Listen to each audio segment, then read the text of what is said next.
he knows it, when to do it, when to pick it, and when to capitalize every patch note na malakas. Indeed, ladies and gentlemen, ito na ang pinakahihintay niyong laro.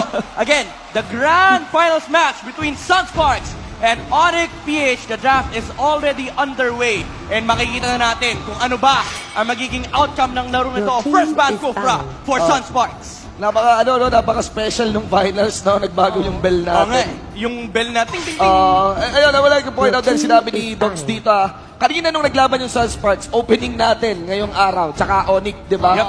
Sa draft pa lang, gera na. Kaya tama din na yung sinabi ni Dogs na you can be not biased talaga dito sa team and just look at the draft and see the war from there. See the war from there. Pero take note lang na yung Onyx, despite their strength, umaabot rin sila sa point na minsan napipilian nila ng Kimi ang isang Lolita. Which is they lost for that game 3. So yun yung pagsimula natin kasi yun yung fresh na laban nila. Still a ban on Kufra nga. Valir is not yet allowed for for Wise. And hindi na rin ibibigay kaagad yung hari kay KLBJ. Yun din yung problema kanina. Nung unang game nila, binigay nila yung hari. Parang medyo na-underestimate dito ng Onic yung hari na kalakasan ni KLBJ. Pero sa second game din naman, binigay din nila. But I guess, nahanap na nila yung sagot on that hari. Game 1 to ng Grand Finals, pero para tong Game 4. Game 4 ng series. Ibang klase, kailangan lang pick dito yung X-board. Sasabihin ko na. First pick na yan, kailangan lang kunin yan. Because with X-board, you can use it as support, you can use it as off-laner. Basically, dalawa yung purpose niya. Pwede sila mag-mind games dyan. And then, like I said, first pick have a major malaking advantage. Super big advantage. But it's up to Onic how to counter it. So, nasaan na kung ano yung tatanggalin nila sa Sunspark. They can remove the tank, they can remove another mage, they can remove a tanker, tanggalin nila yung gusto ni JP. It's all about the pick and decision ni Venus dito. They're very mindful naman of the gusto ni JP. Pero tinitingnan nila yon sa second rotation pa. Sa early rotation ngayon, ang binabantayan nila actually, I see Raflisha. Si Raflisha, inubos yung hero ni Raflisha dito. Raflisha was very effective for that game 3, winning and catching Iaknu using that show. Tapos Kufra din ni Raflisha. Hanggang ngayon, hindi pa rin magamit-gamit ni Raflisha to. So that relegates him into using an Akay na lang muna. Meanwhile, hindi pa rin uminto. Wise would still just stay on that Esmeralda. Very interesting lang, no, na Sunsparks. Sinabi ng panel natin kanina na yung Estes, kailangan mo respetuhin sa side ng Onic. Now, they banned out the second option para kay Oh My Venus. Binan nila yung Kufra. Again, sinabi mo kanina na may effect din to sa Sunsparks. Pero do you really think na it's because of the fact na continuation to ng laro nila kanina? I mean, it depende na yun talaga sa gusto ni Venus. If you're a drafter, hindi tayo magde-decide sa, kasi ito malakas na pick ko. It's all about, eto ba para sa team ko, magsisig ba to? Like sabihin natin sa Esme, magsaside ba to? Sabihin, gusto natin i-sustain yung Esme kasi may export. Pwede tayo mag-Estes, pwede tayo mag-Rafaela. We can use a Digi pag hindi ma-crowd control si Esmeralda. There's a lot of things na nagaganap sa utak ni Venus as a team captain, as shot caller, as a coach for them. But then coming here for Sunspark, nasa kanila naman how to counter pick or counter clock naman paano yung preparation nila? Actually, kumounter na kaagad. Bago pa man mapili yung Estes, pinili na talaga. Di ba? Akay na nga lang natitira para Rayo Raflisha. Tapos nagkaja. Kaja, a natural user of the Necklace of Durance. Kasi alam na Alam na talaga dito, mag-Estes, mag-healer dito si Oh My Venus. Kaya naman, sobrang close pa rin ng drop ngayon. Even ngayon, nag-kontrahan pa rin sila. Ako nga, hindi ko kino-consider, parang kahit anong hero, yung pick nila dito, it's all about yung laruan nila in the game din. Kasi, even though kanina, halos parehas sila, or may konting lamang lang yung kabila, neck to neck pa rin yung laban nila dito. It's all about the shot call din ng both captains and both shot caller ng bawat team. Yeah, definitely the preparation is coming out from this draft. Kasi sinabi nyo na nga kanina, sinagot kagad ng Sunsparks to Estes ng Onic dito. Pero the thing is, Onic, pinik pa rin nila. So there's something na nasa isip ni Venus na, sige, kunin mo pa rin yung Kaja, kunin ko pa rin yung Estes. Now, ang kinalayuan na ngayon nitong draft na to, no? Nandito na tayo sa kanilang Game 4, Best of 8 series, mga kaibigan. Is that nakaban na yung Granger. Kanina sa Game 3, hindi nga binan yung Granger, pero pinili lang ni Iakno yung Kimi. Ganon din yung Kari. Naninigurado na sila dun sa marksman and kasi nag-scale up parehas na marksman. Claude is still available for JP.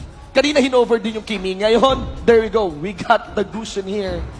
I'd go for a catch, no? Siguro kung makontrol man yung Esmeralda. Ewan ko, baka pwede papalitan yung Gusion. Yeah, that's something that we have to look forward to kapag nakikita natin itong dalawang teams na to. Kasi ito yung dalawang teams na talagang pag inisip mo kung sino yung mga hero ang ginagamit nila, Esmeralda, Gusion, yun yung nasa tatak nila. And now, Onic-Ph, nilock in na nila, that's gonna be the Gusion for Wise. I mean, kung titignan mo naman si Wise, magaling siya mag-Gusion. Hindi siya yung, okay, dito nag-Gusion. Like sa series nga sa regular season, nakikita natin siya paano mag-Gusion. On par siya sa level ng mga top Gusion player. Yeah. It's just that hindi pa siya masyadong like these players sa Onic, they're new basically. Hindi sila masyadong they just pop up out of nowhere, right? But then here on Sunspark, yun nga, tinatanggalan nila ng mage. Pwedeng si KLBJ ulit mag-Luno or si JP, it's up to them. Pwede sa'yo, baliktad eh. Yeah, pwedeng baliktad. Yeah. Mind games din. But then Onic, they can have that Claude if they want. Nanunundot nga sila. Ang tinataya nila, ganito, nag-Kimi Lunox kasi hindi naman pwede maglulita yan. Sobrang kukulangin sa damage yung Onic. I was thinking na Onic, magliliumort sana sa dulo. Pero here we go, finally, lumabas na rin. Baka lang. Yung butiging yun, no? May Baka nag-over. lang. May nag-over lang, pero ewan natin gaano ba talaga kapulido yun kung kunin man ang Hellcurt. Di supposed to be a fighter. Ang risky lang talaga na kuning Lolita to. Although it makes sense against the Kimi tsaka Lunox. So they went for something safer. Very safe na lang. Tams. Nalaki na nila for Onic-Ph. Now, the draft is already set, ladies and gentlemen. This is gonna be your first match ngayon. Ito yung pinakamadagong part. Grand Finals to. What is gonna be your prediction? I will start with you, Yasu. Prediction with the outcome of the match. Medyo mahirap mag-predict dito. Kasi, well, I will go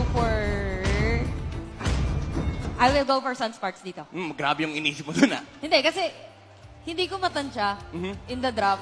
Pero if Sunsparks na ma-pull off nila yung Kimi and Lunox, kasi this hero for me, napaka-needy ng attention. So, I think pwede silang magsama habang nagro-rotate kasi I've seen Lunox and Kimi na magkasama lang. So, kung mag-pull off nila yon, makakuha sila ng pick as well as objective, Sunsparks, magiging kanila tong game na to.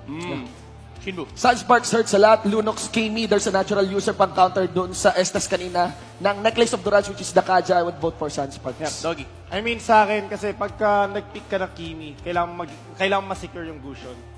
But they didn't secure the Gusion, so naka-Gusion ng Onic. Which is pretty logic naman. Pagdating sa rank game, at least kailangan mo yun. Like, Yeah. so, dito Onic ako kasi drafting, I really like the draft ng Onic, Yeah. like to be honest. So, And by the way, pinig nila yung Kimi after the Gusion na. Ako personally, I would believe on the Gusion of Wise. Idol na idol ko si Wise. Walang ka-bias. Idol na idol ko si Wise. So I would go for Onic. So Onic, Sunsparks, and Onic for Doggy. That is gonna be your panel prediction. Pero syempre, lalaroin pa rin ng mga players natin yan. And yan, ang ihahatid na kwento sa atin ng mga shoutcasters. Wolf and Battles, kamusta naman dyan? And it's time for the main event! Mga kaibigan, Sunsparks versus Onic, game number 1 ng best of 5 natin. Kami, yung mga magiging unang shoutcasters nyo. My name is Wolf, sama si Butters. We will be talking about this game number 1. In a very important fashion, sinabi nila ng ating mga panelists na may sariling kontra per team. Yes, nakuha nga yung Kimi and yung Lunox dito, pero may sagot naman. Yung kopya natin sa Onic-Ph. Actually, eto na, nakita natin ng Sunspark, si Fuzaken, mag-auto lang Kaja, Renzo sa off-lane na export JP on the Lunox, Flesha, Ondis, Akai, and KLBJ. Kimi. Okay. Mukhang may teka lang, nawala yung sa Onic-Ph pero easy na tayo dyan. Nagkakaroon tayo ng mga ulting invade dito, they're just cutting the waves. Yun lang talaga yung plano ng mga teams dito. Alam ng mga teams kung gaano ka-importante sa bawat isang kanilang mga ginagawang rotation. So what they do is, they try to break the rotation ng kalaban nila. In a very interesting manner, ginawa dito yung isang greedy na rotation mula sa Sunsparks. I like it a lot. 2-1-2, yung nangyari. Isa lang yung nasa gitna, which is the export. Tapos yung ibang mga cores dito ng Sunsparks nag-invade in other parts of the map. Ayaw nilang ma-pressure dito nung Grok Esme or nung Grok Estes plus Dagusion sa mid.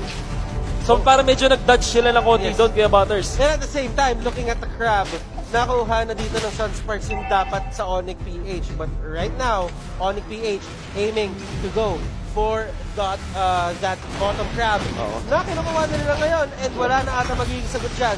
yung team ng Sunsparks. LVJ went for the Mage Killer emblem pa rin naman na alam natin na standard na picks na ngayon. But, I think someone in the panel mentioned na kailangan mag-early agad makuha yung objectives if you have this Mage Killer. Kasi mabilis nga siyang mag-fall off into the late game. So far, Sunsparks, alam natin na sila yung klase ng team na mag-group up at kukuha ng objectives after objectives. And we can expect them to do such thing. Onic-Ph is gonna be up to them kung paano nila kukontrahin yung ganong playstyle ng Sunsparks. Okay, so right now, Yakno, Turtle they're still trying resurrecting to get soon. their level 4. Kung titignan natin yung XP economy for pro teams dito, LPJ and Wise is at level 5. May level 4 na din si Regio, may level 4 na si JP. While yung iba sa side ng Onic, medyo nag-struggle kunin yung kanilang mga ultimates. 5 lang si Wise, halos lahat dito level 3, maliban kay Dilar, na pumasok na din sa level 4 rin. There's a little bit of XP advantage kasi sa na makukuha ng Sunsparks out of their initial rotation. At dahil dyan, may ticket pa sila papunta dito sa may turtle at makukuha ngayon nito ni Lunox from Sunsparks. Medyo may nakita sila. Puso na rin jump in actually, pero nakatakas yung dalawang members ng Onic-Ph as they will get away. Okay. Roughly siya, they're just trying to spot out. Ito yung maganda sa Sunsparks eh. Sinabi nito ni Doggy nung isang panel niya, magaling sila kumuha ng vision. Hindi sila takot na pumasok sa isang gubat o sa isang brush para sipatin lang kung sino man yung nandun. But right now, we are seeing a duel happen. There's a level 4 versus a level 5. There's a level 5 versus a level 5. And fire missiles will be thrown out. Sinusunog-sunog ng onte. Dilar siya ang talagang mapapaalis doon. That is the matchup between si X-Borg and si Sam. Always natatalo talaga si Sam. Just because of the pure damage nga naman na meron ang isang export, pero yung top lane, napakabilis na na-push dito ng Sunsparks. Bottom, pinapressure dito ng Dilar. Already, wala Viraga armor dito. Ngayon, si Regio kailangan ng tumakbo mula kay Dilar. As the Contract Inferno also burned out. Pero kailangan niya mag-ingat dahil nandito na kasi Wise. Ito na ba ang first blood? Mukhang ito na nga yata. Medyo survive, but there is gonna be the kill. Flesha though. Nag-arrival naman pala. Dumating na dito pero wala pa siyang damage. So say that, napatay pa rin nila. Dito naman sa may batang kita, 3 versus 2 na at ligtas si KVJ. Not for long, dahil tinamaan siya ng Guardian's Barrier. Now JB naman ang target ng Onic-Ph. At nakatatlo ang Onic sa clash na yon. Dikit na dikit ang laban. Ayaw magpalabang ng bawat isa. Onic-Ph dito. Getting the best out of that skirmish. Actually, dalawang skirmish yung nangyari. Here comes Rafflesia with the stun. Could be it. Last Insanity. Last Insanity! It will take down Dilar! Humahabol ba sila dito kay Estes? Pero bibitawan na nila as hindi nila alam kung nasaan yung ibang tao sa side ng Onic-Ph. Pares tayo ng kill score, Kuya Butters. Pero ang nakikita natin Sparks, dahil meron nga sila nakuwang Torre. Onic-Ph, pwede silang magdepensa dito. And actually, kailangan nilang magdepensa because yung Sunsparks, they will slowly take their advantage out of these turrets. Regio, on the other hand, just pushing out the lanes. Hindi ganun kabilis mag-push ang isang Export. But still, he Falling has Star enough Moon. weight there. And the Falling Star Moon will be there. JP dito, sinusubukan tumakbo. Ginamit lang dash yung Chaos Star killing niya. And that is going to be the kill. Sunsparks dito. Will they contest the turtle? Ito yung pangalawang turtle, if I'm not This mistaken. is the second turtle indeed at makukuha yata yan ng Onic-Ph dahil na-eliminate na nila yung Lunox factor dito and there's no way for Sunsparks to contest that even. So, Onic-Ph definitely nasa kanila na ngayon ang ating kalamangan. Now, this is the best of 5. Sunsparks and Onic, kailangan natin alalahanin na nag-meet pa lang sila in terms of BO3. Oo, ibang factor kasi pag May mga best of 5 factor yan series eh. na talaga. Kung sino mas madaming baon na strategy dito, he is the one, or that is the team, na lalamang kapag dumating tong game na to, pumunta to in the long run. Ooh. May Calamity Reaper na ngayon si Gusion, 5 minutes 31 seconds in, on top of the Pillager Axe. Kung meron ka mystery shop, hindi ganun kabilis yun considerably. So Sunsparks, yung kanilang mid-lane matchup dito kay JP, kahit 2 deaths na si JP, parang medyo nandun pa rin siya. Parang hindi pa siya iwan. Kumbaga, nitong ating shooter mo naman, Grief taking 50% damage out of just 2 skills mula dun sa export.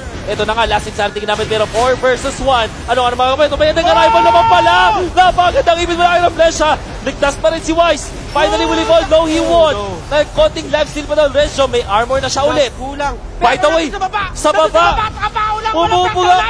Grabe naman yun. Yeah, BJ! Dito, At nakakaiba na. pangalawang last. Isang laking sanity pa. Pangal- Sobrang baliw na nito. Grabe. Okay, may hatak, may talon, may falling star moon. And they'll get the kill. Finally, pero anong kapalit? But Limang still, tore. but still, that is a very worthy sacrifice.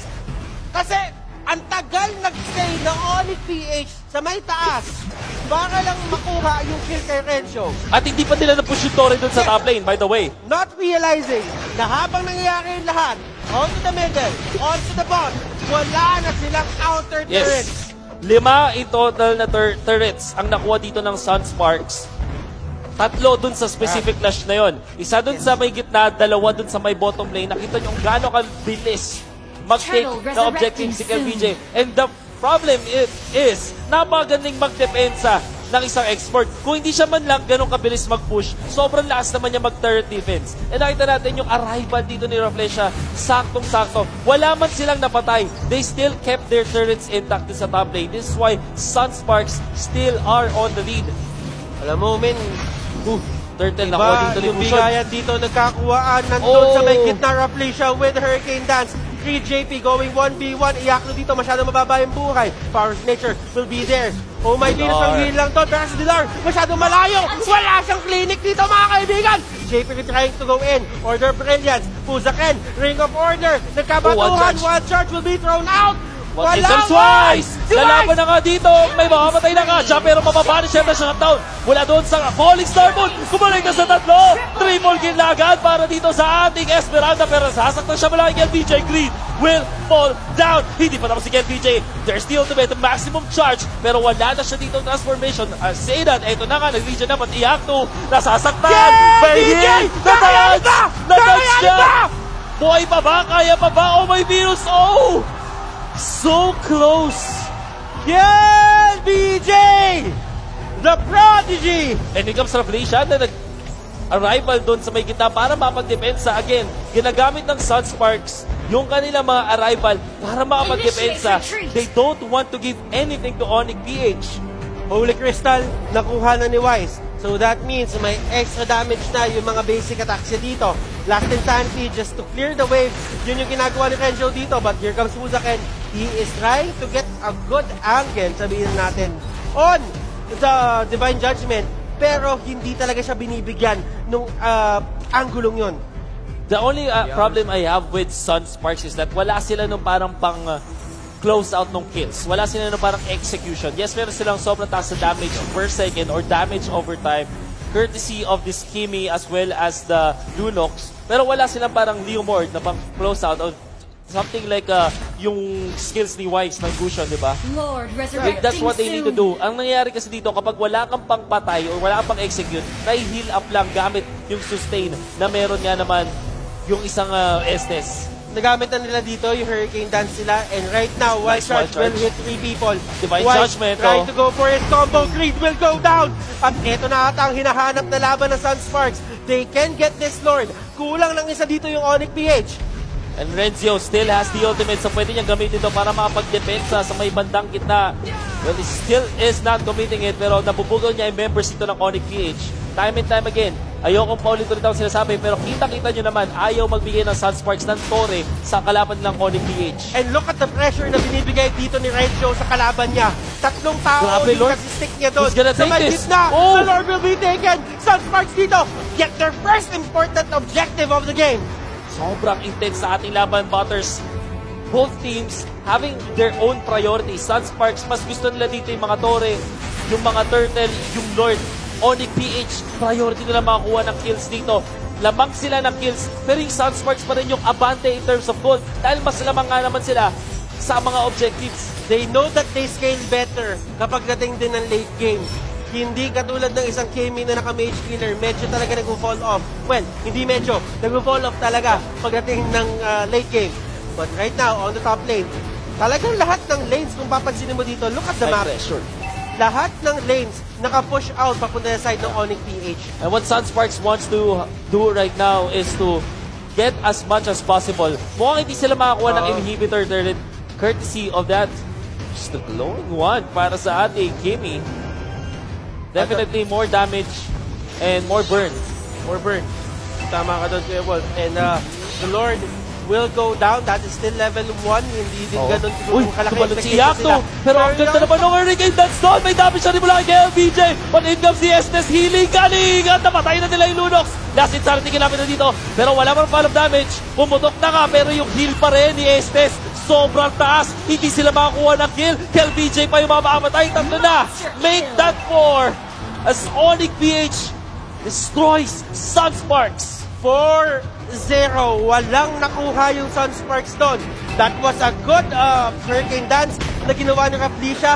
Ang pinaka-problema, hindi kinaya ng damage output ni KLBJ na patayin mag-isa yung Esmeralda. Ang sinasabi kasi natin dito, mataas nga yung damage overtime ng Sunsparks. Pag hinalapan mo sila, ang kate. Pero wala sila nung pangpatay. Wala silang pang-execute or eliminate.